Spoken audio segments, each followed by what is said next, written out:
Canal Congo Télévision, auditeurs, auditrices, il y a 96.8 MHz. Nous voilà de retour pour la deuxième partie de votre émission Rendez-vous des auditeurs. Le lot Ozaliko Beta Masolo Namakambo et Tali, proposition des anciens gouverneurs de la République démocratique du Congo.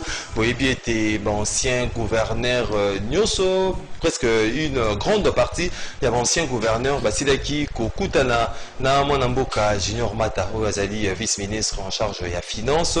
Bango Baye pour n'aba prêter main forte na gouvernement congolais dans le cadre de maximisation. Il y a recette pour atteindre budget 2020 na délégation wana to chef ya délégation ezali Mwanamboka André Kimbuta Yango, tozali na Ngoi Kasanchi, tozali na Denis Kambai, ba nyonso wana ba ancien gouverneur nyonso wana ba sengiete baya ko prêter main forte na gouvernement congolais pour atteindre un budget 2020. Ba obiete bango ba yebi ba patron ya ba entreprise oyo baza ba insolvable, ba yebi ba société to ba entreprise oyo baza na nyongo ya l'état.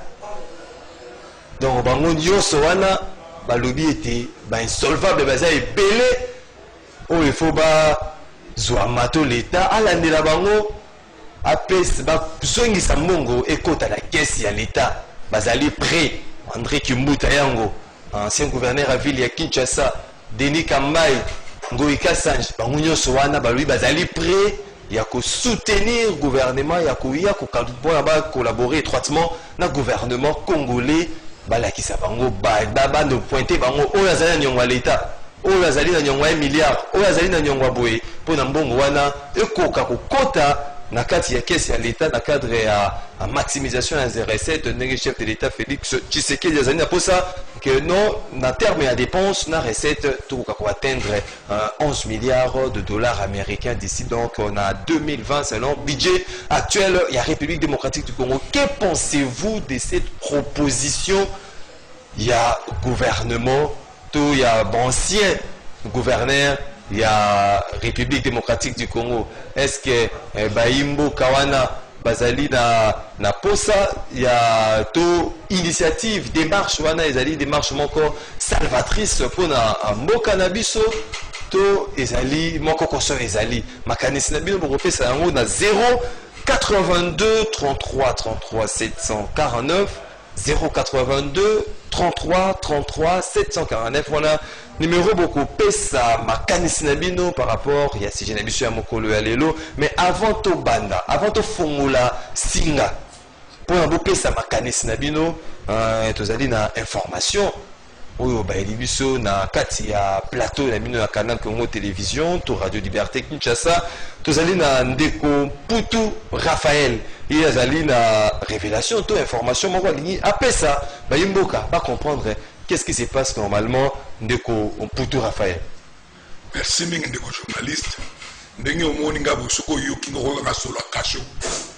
Donc na uti na kasho ya njili. Pona nini biso to mipesi na opération kini bope. Opeto oyo papa Chatilingo bila zaraki. Na komi membre ya précaré de Chatilingo bila pona kosuma. Alors président gouverneur Chatilingo balekaki na masina. Alobi asengi na ba bourgmestre nyonso 15 mètres de chaque côté, il y a ba voie publique, ali ko mona biloko place wana te. Pona ko vérifier ko wana atina ki équipe ya coordonnateur ya opération kini bopeto na njili. Po aya ko tala ndenge ni neza koleka. Ngala uteki l'hôtel de ville. Na yaki na courrier mo pona kotika. Alors tant ba silisi réunion, ba journaliste ba ko tamu sa miko balader. Va tomber langa. Je n'étais pas associé à cette réunion. Je ne voudrais pas intervenir. Non, il faut intervenir. Mais il n'y a pas que les précarés de Chatilingo, ils allaient m'attendre, puis ils disent qu'il y a gouverneur. Il y a ici que l'Anjili, qui ne peut pas être que ça la maté. Njili les a salité. Tina kati ya babalabala ya salite ba pesa biso miroir ya kobuka la libanda te ba bourgmestre commune njili bazo salite gouverneur te yo ko comprendre que na kati ya réunion ko lobby kini bopeto na njili ezosala te bourgmestre lobby eza faute ya gouverneur azoloba na chef de quartier na chef de rue wana eza kovendre image ya gouverneur alors ndenge nalobaki basengi ngai nakende kolakisa bango nalakisi bango nsima ya ndako ya babourgmestre oyo bourgmestre sortant azovanda lelo bourgmestre na njili asukaki na ye mwa liboso me lelo bapesi bato nyonso bisika te place wana service wana elobi kotala motuka ya okende kotalisa biso nake kotalisa bango nsima na memi bango na place saint therese oyo bosoto etondi oyo bazobakisa bakioske dans les faits yo lakisi bango nde bakangi yo yango nde bango na olakisa pesi non mokakangi nge eza bato ya kimbo pete d'ailleurs baza ekosia wana ozosenga na gouverneur il faut interpréter bourgmestre wana parce que alalisika na kasho nayebi biso yo bato ya hôtel de ville kobenga bourgmestre banda 14 heures 10h bourgmestre aboyi koréagir po atika ngai osali combien d'heures nasali banda 14 heures ti na 9 heures naye kokoma lelo na 9 heures mais baservice ya gouverneur ebengi bourgmestre comme il fallait aboyi na nko d'ailleurs ta question bazotuna ngai na badani balobi na nga est ce que makambo gouverneur alobaki kuna na masine etali nji un gouverneur de la ville de Kinshasa azopesa instruction apesa yango mpona komi na masine yango wana nazoloba na gouverneur babourgmestre ya njili bazosalisa ye te afungola miso ya mwana njili wa njilwa naza njilwa notable leader d'opinion président ya membre ya comité communal ya développement président ya se donc naza vraiment un partenaire naza président ya association monene ya forvigène oyo tokoti na makambo ya kimbopeto yango tozosenga na gouverneur apesa biso moko bamoyen directement bauti tozosenga mbongo te bauti po tokota tosala mosala wana ndeko Raphaël tomoni message na yo esili koleka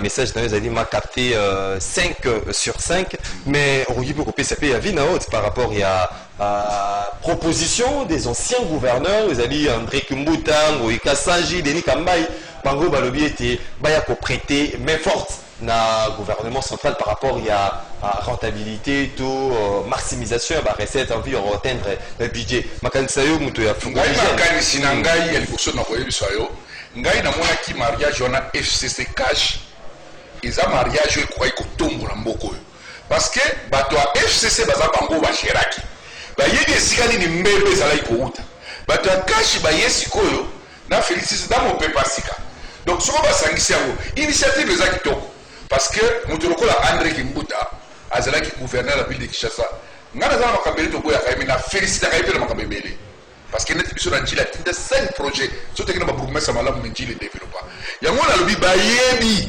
epai nini mbebe ezalaki kouta yango wana nalobaki bakende sans atermoiement bayokana na bokutu pour bapesa pe président oyo ya sika est-ce que c'est une gestion na bango gestion ya gouverneur wana André Kimbuta okoti Denis Kambai oke kuna Ngoïka Sanji ba gestion na bango ezali no ndeli est-ce que basaki bato moko clean les contextes ya bopeto vraiment ndenge ba les contextes baya ko aider non les contextes n'est pas les mêmes ba gouvernement les contextes n'est pas les mêmes soki tolandika na moko to banaka kozongelaka makambo elekaki le pays ne va pas avancer.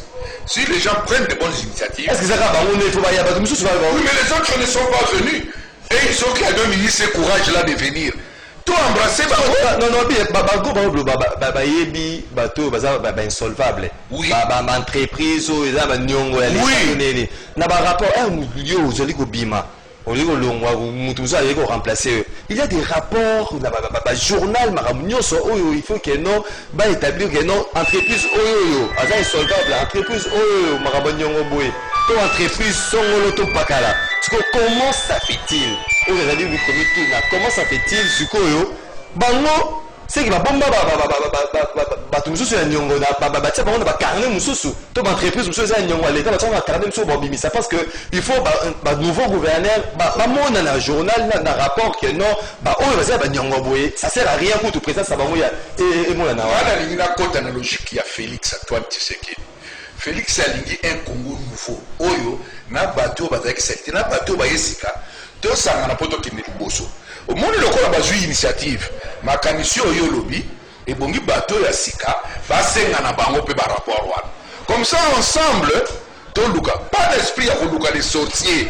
Sinon, tu retombes la mboko. Et le mot orange, ce qui est pour le temps, on a pas orange, mais c'est bien. Non, c'est au bébé. Mais justement, le col so est bien. Aux amayels, pour la routière, il y a pour le pas pour aimer, autant la nene, nous rotamos. Ngana zo senga na ba congolais, hein, na ba congolais. Vous êtes dans la avis par rapport à des matchs. Oui, ils sont les bienvenus pour participer à la gestion de Mboka avec Fatih Béton pour Mboka Eta pour la malam. D'ailleurs, ils sont dans Djili Lelo, nous avons installé Bamama Béton, Nanji, Nacham. Bamama Béton, Bamama Béton, Nanji. C'est-à-dire Bamama Bé Djili, Bakoti. Na matula ba mama Liliane bakoti po batia maboko na musalo yo Félix Tshisekedi. Alors so pe ba kimbuta bakoti d'ailleurs na so ko diaspora kuta na kimbuta parce que dans makambe pela ko révéler oyo ibo ala sénateur kuna ngata na ko kende ko na kuta na initiative za kitoko ngana apprécier. Donc gouverneur oh non budget ou tu oleka. Non, non, capable vraiment donc il y a. Oui, parce qu'ils savent les secrets. Il y a boîte. Moi, ils aiment les secrets personnels donc. Nous étions dans un autre contexte. Le contexte peut échanger. L'imsanga, c'est mon point de vue. Ça n'engage que moi. Hein? Donc, ndenge zali lelo, soko mutu aye ko apporter pierre naïe pour te tomber la Congo, to joye. Même à ta président Kabila. Soko aye na makanisi ya malamu pour otombola mboko. Moi je vais l'embrasser. Ah donc yo oza artisan ya retour à China Rambo. Non, il est sénateur à vie. Mais s'il a quelque chose à apporter na président de la République, na sens à remima mboka liboso. Je voulais bien t'aider de quoi. Non, j'ai dit quoi? Sorte le week-end tala mbala liboso na mboka to sali alternance pacifique. Donc surtout l'indicat que l'on a passé au sorcier, la génération toujours n'a pas pu vivre quand on a toujours vivre. Yangoana, tu créer un esprit nouveau, n'engue fâché à Zosalé là. Donc makambo luka makama batu ya tala donc tout donc là. Donc sika donc unité n'enga sika. Voilà, donc kende nanu. Moi je suis patriote. Donc kende nanu. Moi je suis algérien, monsieur. Mais j'ai dit mutunyos. Ezala oya pia kinjili oya sakini so ba yeli loto sangana poto tonganjili na oboya te unjili fete liboso so pe na matete basali bongo vila kisasa salini tombwani bato katanga pe basali bongo esalini tombwani totika makambo tuzo luka wana ya koboma mboka. C'est vrai, la justice va faire ton travail. Prenez unité. Oui, la justice va faire son travail. Laissez la justice organiser. Il y a les états généraux de la justice qui arrivent. Tant que vous savez, vous savez, vous avez un dossier judiciaire et un bateau basé dans la Jamboka. Mais l'élo, bisoto qui est un esprit à unité pour Mboka et démarrer. En tout cas, frère, des journalistes, ceux qui sont congolais, de côté dans ma condition, crise à Congo dans 6 mois ici. Donc, unité, hein, pour aussi la crise, il y a la République démocratique du Congo. 082 33 33 749 082 33 33 749 pour la meilleure compréhension. 082 33 33 749. On a basé qu'on a vu sur la radio beaucoup de ben na biso na numéro na siliko et puis lewana to beaucoup de ko mela biso bobenga biso kaka donc na numéro wana basé on a vu sur la télévision numéro ils allaient afficher au bas de vos écrans. Tour ya binoté ba imboka bopesa makanisi na bino. Tozali koyoka. Allô, bonjour.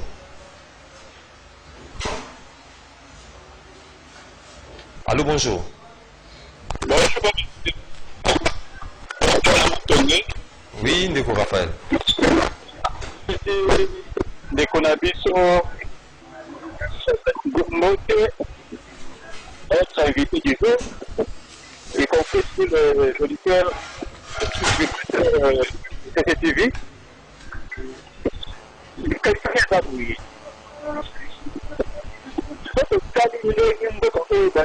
Pendant 18 ans.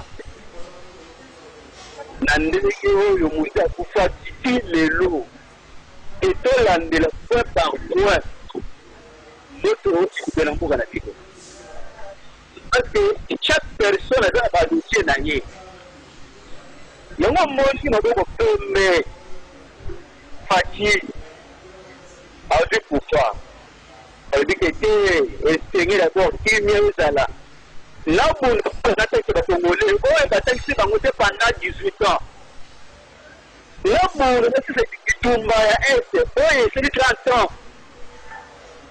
labunda natia d'abord transparent na gestion ya te publique et puis justice baye kosala mosala pour ke ike mokio okeyeka liboso parce que tout congolais na badossier ya makasi bakongolais omona oyo surtout baza opposition na muka oyo pa opposition oyo asala badossier makasi mais parce ebiki te totia kimia totonga mboka bana mboka tu basangana baya batravaye eza vision malamu bakopuye yango mpapita baneresio ya guverner na kala oyo bazwi mpe mayele wana yeke baye to baza baexperience kimuyibi makapusa bayibaki mpe makasi balobike te cette fois tobongwana totia maboko totambwisa mboka na biso mabe eza te Merci.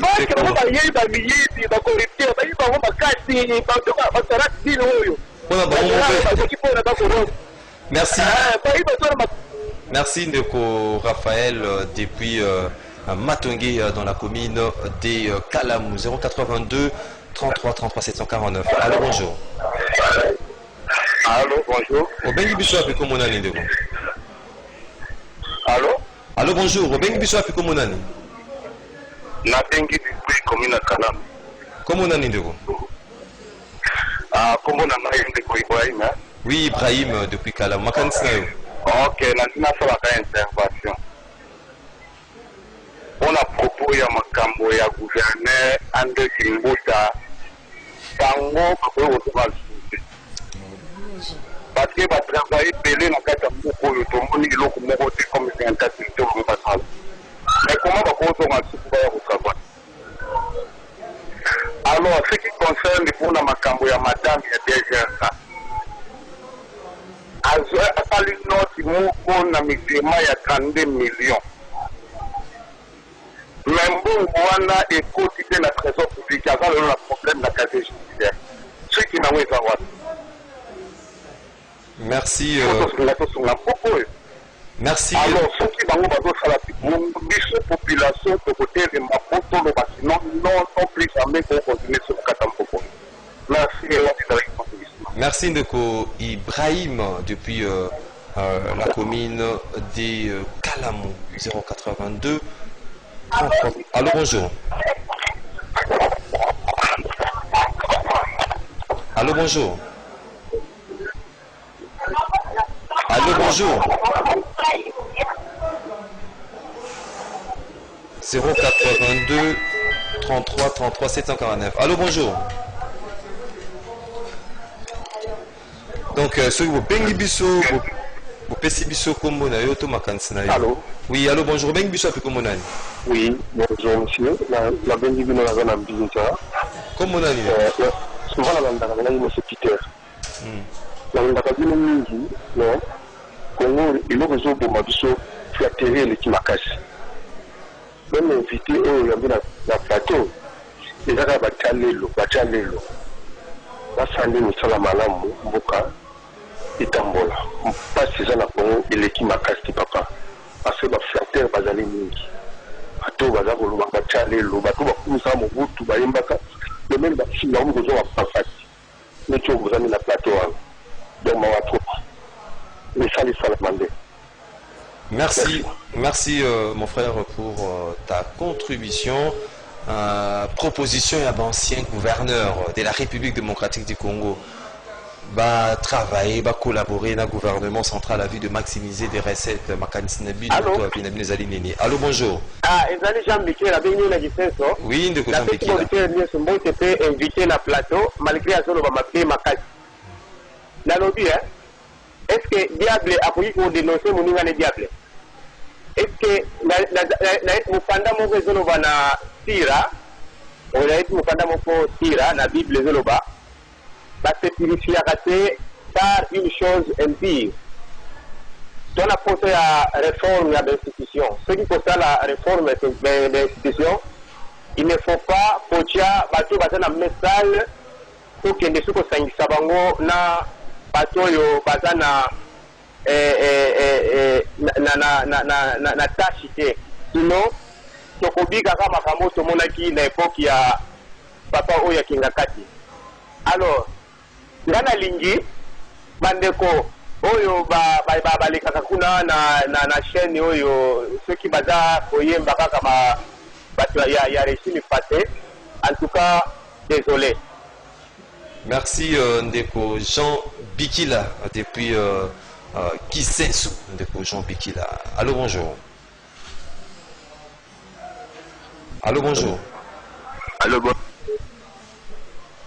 082 33 33 749. Allô, bonjour.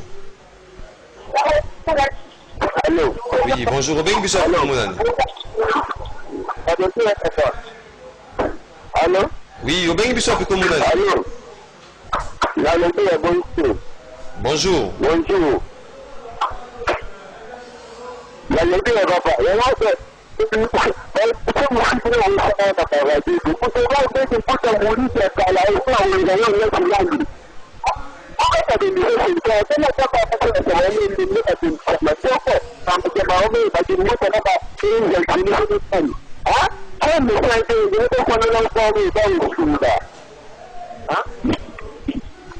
Zéro 82 33 33 749 au Bengi au PC à Vinayo au PC makanisi na yo na sije na biso ya mokolo ya lelo ezali proposition des anciens gouverneurs.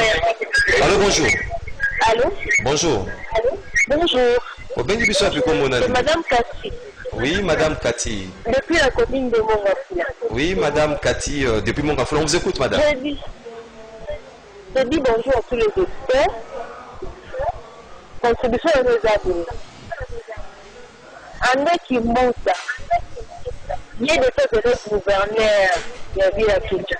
Qu'est-ce qu'il a avec le fait déjà combien de personnes c'est que Kimbuta Sali a dénoncé ma tête, la Kanabas. Quand tu vois ça sur le commentaire, le qui peut revenir pour venir aider le gouvernement. Jamais. Qui reste là où il est. D'ailleurs, il faut qu'on puisse l'auditer. Il mérite de faire la prison pour tout ce qu'il a fait pour la vie de Kinshasa. On pense que Kimbuta, on ne voit que ma poubelle est qu'il faut pas pour la vie de Kinshasa. Il ne peut pas quand même s'azarder un jour pour qu'il aide le gouvernement. On n'a pas besoin de son aide. Si quand lui était au commande à dénoncer à Moukoumou, comme ce monde qui a célébré à Malamu, là peut-être qu'on pouvait penser qu'il pouvait revenir. On n'a pas besoin de lui, sinon c'est tranquillement là où il est. Merci Madame Cathy depuis commune ya Mongafula. C'est l'unique femme Bengibiso depuis première partie, la deuxième partie. Makarine et bébé bande kolabino basi la niko kotate. Allô, bonjour. 082 33 33 749. Allô, bonjour. Allô, bonjour papa. Oui, bonjour. Ben Bissau Komona. La 2 minutes de plus commis à ma tête. Comment là, monsieur Cardozo? Oui, monsieur Cardozo. Depuis. Papa, on a fait le monde sujet na bino lelo. Et nous ça m'a pas vraiment pour l'amboka. On avait battu la politicien mboko. Salim, peuple congolais qui n'avait battu l'année. Comment il va finir le but qui nous a fait recherche sociale qui a bien la photo sangana tout on amboka. Au lieu de ça qui m'a bien à la to boire tout ça il a fait tout qui a vu fait. Mais batongo bali ko bazila bana tout ça ça c'est analyse na bana qui asiki abazi sa gouvernement malao tambola bien bana gouvernement dini mawacho papa c'est batté et si justice amboka la biso o tout na mona moment o na ba changer ko baza o siko auta mutana ita. Et puis, tout compte, une assemblée provinciale, alors ça la était, une assemblée nationale, alors ça la était, va venir Munganga, Yamboka, pour contrôler la ministre. Comment est-ce que nous avons fini d'ordonner qui est le sécurité? Là, si vous avez déjà signé le sécurité, et pas la business, c'est le cas. Après l'autre, au lieu de la caca, ok. oyo totali matete obali tosali elobi eloko obali oseli esi matete komi qualité ya ndenge moko ya sarante ozotema kolotema masasa nango ezoyeba te gouverne ntango akotaki elo ya liboso kayasala ezala versie mosala na ye na biro na ye mosala atiki nini oyo gouverne abimi atiki nini forme d'etat forme na mbongo na kese ya gouverne etikali forme na kese na ezali makambo nyonso apesi te epuis asali abimi libanda ake na chaque commune ali koversie baproblème ya peuple eza nango na chaque commune nde akoyeba koyemisa bawenze pese ya plesi akele bango na bamarché quelque part aseli bango bawenze bandokefa na condition moko ya bien oleba benganaka bamoma bato ezana na pasi bana misala ya kulibela yango basoda kita majorité bamisa basoda ça va ou pas? Merci, messieurs. Non-violence de Cardozo depuis la commune de Matete. Que pensez-vous de la proposition des anciens gouverneurs qui veulent prêter main forte au gouvernement central dans les cadres de maximisation des recettes en vue d'attendre les budgets 2020 qui avoisinent 11 milliards de dollars américains? Allô, bonjour. Allô, bonjour. Allô, bonjour. Na bengi pour la retour ndangina lo bapona propos ya Kimbuta lelo kutu Kimbuta mambalobi donc mo kopesi moi raison par rapport yena Chantini ngam na bengi ya ndeko lamuka comment la ndeko lamuka oui ndeko lamuka Kimbuta kuna ça qui moi bien que Chantini pour na ta époque Kimbuta atika même ba poubelle côté ndenge ni ko gérer ba poubelle wana. Mais Chantini c'est 0-0-0. Les autres, on a les campagnes dans la péninsule. Sur le bateau, on a dit qu'on les cas. Sur les gens qui ont dit la fin, ça vous. Nous avons micro que nous voyons des mecs dans le combat, nous avons micro que nous baladons tout le monde. Donc, il m'a dit que raison de nous dénoncer. Écoute-moi bien, c'est Chantini. Avec un bon qui ça, bon mi bien qui ça. Donc, si côté la 5 ans, il sera déplorable. Donc vous avez pour ça, André Kimbuta, la délégation de Baba prêté main forte dans le gouvernement de Lamuka depuis quelque part à Kinshasa. Allô, bonjour. Mbote, au bien bisou comment comment on papa Basile. Au bien bisou avec Ndeko Basile. La copine à Gaba. Oui, Ndeko Basile de Makansa. On va dire Bazolo pas, parce que la famille on a moitié. Bona nini soto naka kumona kama makambo ya lelo oyo bolamu ya kala to boss Ndeko Basile asili ko kende depuis ngaba espérons que Ndeko Basile akozonga pona asilisa makanisi na. Allô, bonjour. Allô? Oui, bonjour. Bien, vous savez comment on a. Monsieur Daniel. Oui, Ndeko Daniel depuis Mongafula makanisi na. Atuvali nanga zambali bisama Kimbuta atika mboko pa osoto baniko bisama benyo so ya santi bana utada neo ya vali na mboka oyo agara mawa aga vraiment mawa ata tingo bila so kama be to continuer na mabe na wana to lingi contribution na été aka travailler la comme millionnaire à faire ma omnia dans un posa ita atita contribution na mwana. Merci Ndeko Daniel depuis quelque part à Kinshasa. Que pensez-vous? Il y a proposition, il y a anciens gouverneurs qui veulent à tout prix travailler en collaboration avec le gouvernement. Allô, bonjour. Allô. Bonjour, Robin Bussapi Komonani. Oui, bonjour, comme on a eu M. Gilles, bon, abini na kutambola comme na rendez-vous des auditeurs, mais na monition na bino. Ça va Ndeko Gilles. Mais na kolo ba pona propos ya Kimbuta, eza insigne pona mboka. Un individu ayati aloba a aider mboka. Les actes collectifs, hein, les actes collectifs, il y a ancien gouverneur. André Kimbuta est chef à délégation. Non, non, il faut mbongo wana bango ba institution ndeni, ba opila mo wati. O wa aider mboka. D'abord, bah, ça va être un gouverneur. Celui qui va la sortir, va aider nous à partir de la sortie dans bango pour dire que c'est pas il va la place. Donc, on a eu des gens à raison de traiter par être bangoana. soki balingi bayede na makanisi po ani bakutaki bango baministre te soki bakutaki bango baministre te bangi bayede. Donc pour dire que basakani na mbongo comme bazali na bango incontrôlé balingi soki balakisa biso oyo bango bayibaki baya kocontinue mpo na mboka. Vraiment c'est manqué se manqué na mboka makambo azoloba. Merci Ndeko Gilles depuis quelque part. 082 33 33 749. Allô, bonjour. Allô, bonjour. Allô? Bonjour, Robin Bissou Apiko Monani. Nabengi bino depuis Kasangol. Comment Nani Ndeko? Comment Nangai Kams? Oui, Ndeko Kams depuis Congo central. Makanisi na yo. Bon, contribution Nangai Angol. Message Nangai na kosenge comme pas ex-président Kabila. Akanga ba gouverneur wana nyonso bakendaki kuna epa ya vice ministre ya finance abola bango makofi atia bango na angenga to soki ya zese eza grâce ya ba gouverneur oyo ya bamiyidi oyo balingi koboma mboka oyo ntina impossible donc bazomérite kutu te toyokaka ta bango eko mpe ya koki te président Félix azwa bango atia bango na buluo baza bamiyidi mpenza. Merci. Merci Ndeko Kams depuis Kasangulu na Congo central. Yabi la prison eza angenga to buluo. Ndeko Joseph moyen to angeza te, yaza président déjà honoraire aza pour se reposer place yazali. Alors bonjour. Oui, bonjour, c'est Patrick Nagombe. Oui, Ndeko Patrick depuis Gombe. Merci beaucoup mon frère.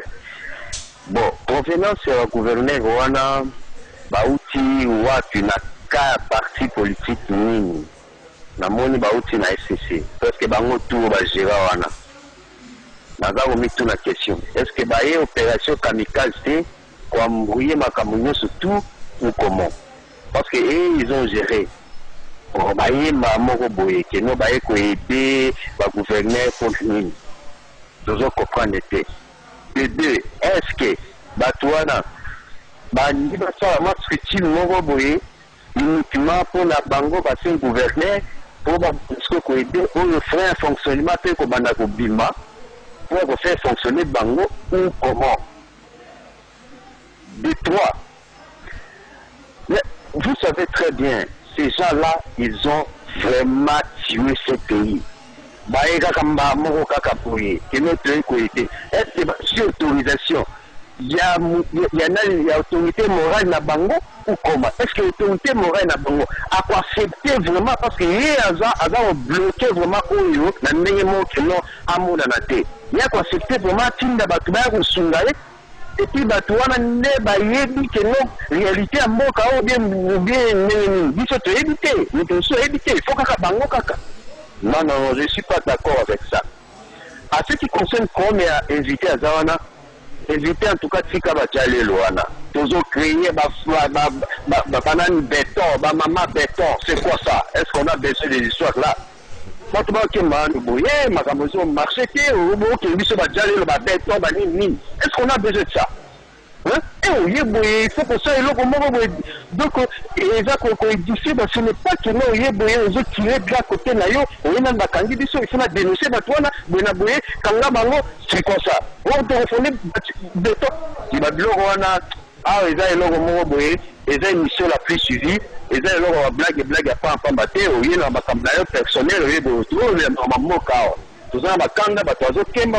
tout ça, partout ailleurs, et là, comment ils ont marché. Nous connaissons ça la côté, afin de kaka na kaka boye, azoki ka biso kaka boye au moment où lui il avait dit que non, en tout cas nous c'est là. Donc c'est peuple d'abord. Biso tozo ka base, mais base yango zo ka te. Base le dit très bien que nous en tout cas biso ne parle pas wana. Au moment où la biso ka dit ka boye. Tout le monde va aussi là, ça va bien. On ne comprend même pas l'histoire là.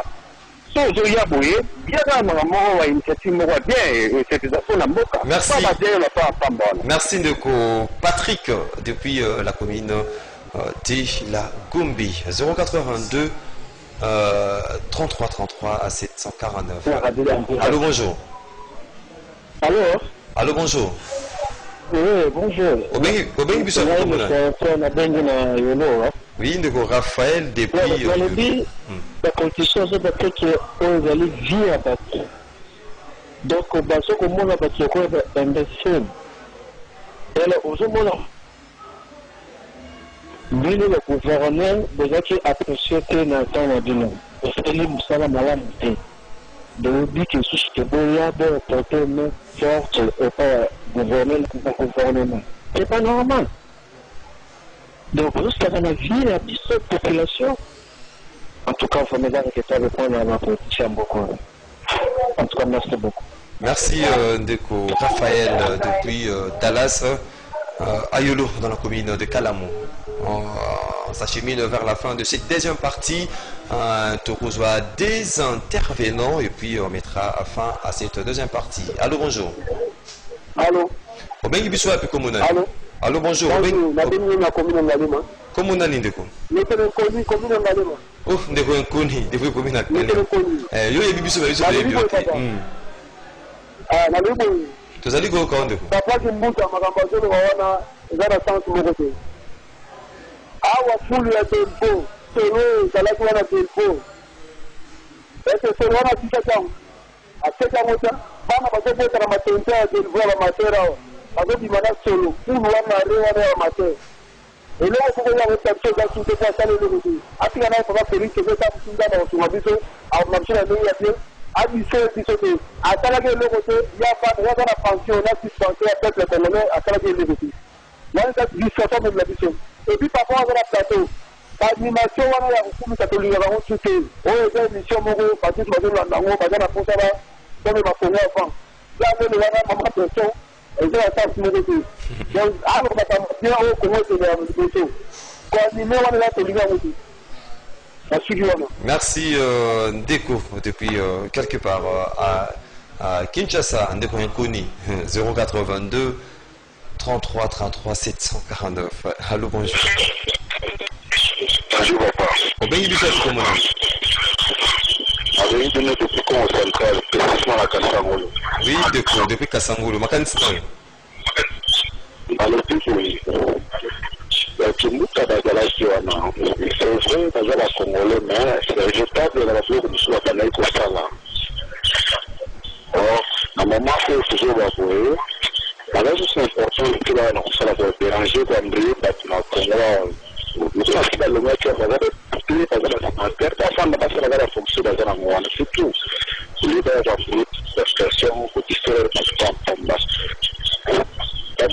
bazalaka bachauffeur abuli lelo lobi apotaniki lobi waana mama ozo avivre lobi atongola lelo mosalaka patron na ye soakomboluka susu mosala ya kosala batisa biso baoyoki stress fanfare merci Ndeko depuis Kassangulu na Congo central bana Congo central lelo batomboki na émission na bango rendez-vous des auditeurs. Allô, bonjour. Allô, bonjour. Bonjour. Obengi biso api comment nani? Mabengi ya Petro Congo. Comment nani Ndeko? Mexicain. Oui, Ndeko Franck depuis Petro Congo. Makanisi na yo Ndeko Franck. Papa bon, na pesi mbote na Ndeko aza na plateau. En plus, le gouverneur bazoluka ba ko soutenir gentiment. En tout cas, il y a un bilan malamuté. Parce que bilan na bango eza bilan moko kitoko te au peuple congolais sepelaka nango te bango nyonso katre wana tolongoli ata mutu moko te gentiment auti kofongola nzela moko ezalaka na kaso kuna oyo kimbuti atikaki bamama batekaka papa tomoni nzela ekomi polele toleki biso moko tokamwe nzoka teki ezalaka na balabala. Donc, il y a des mots à Malam, même chef de l'État, à Ghana, l'ambition à Malam, il faut bâtir parce que toujours ça, déjà, moi, changement.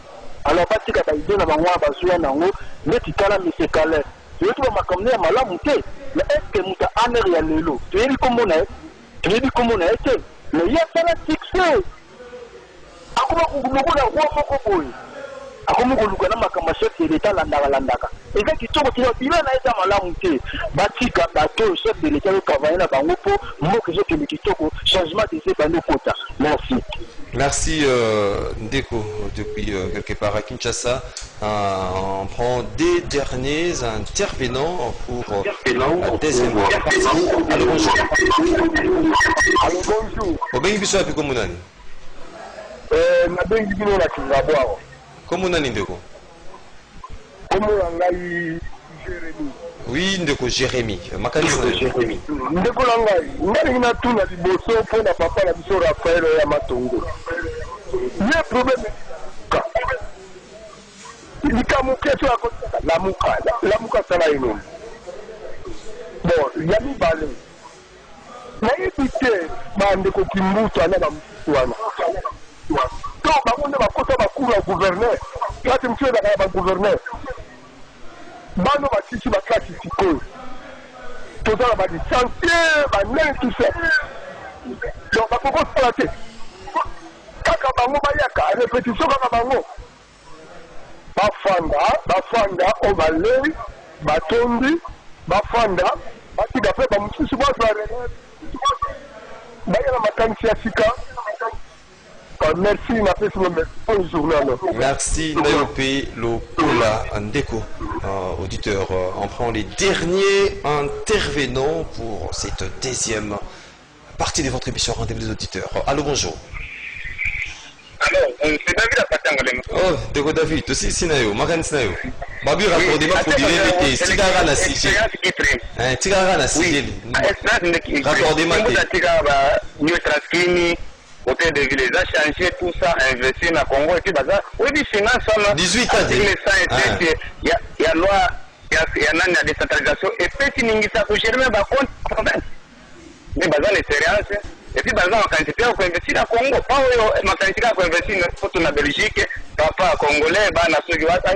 Les années Congo comme bilanga ya nani ari. Oh ba wazo ya européen, américain, na Rwanda, nde ba okara biso ba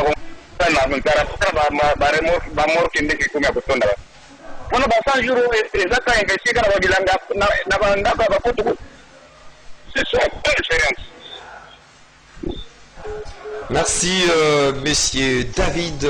Cette émission c'était les derniers numéros du mois de janvier 2020.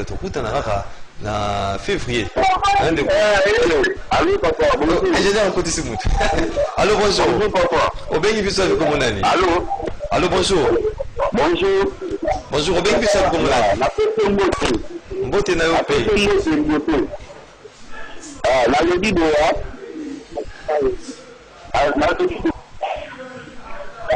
tozala kinya biso bacongolais tozala no presse te tozosala makambo lokola toyebi makambo ya moko te mpo na nini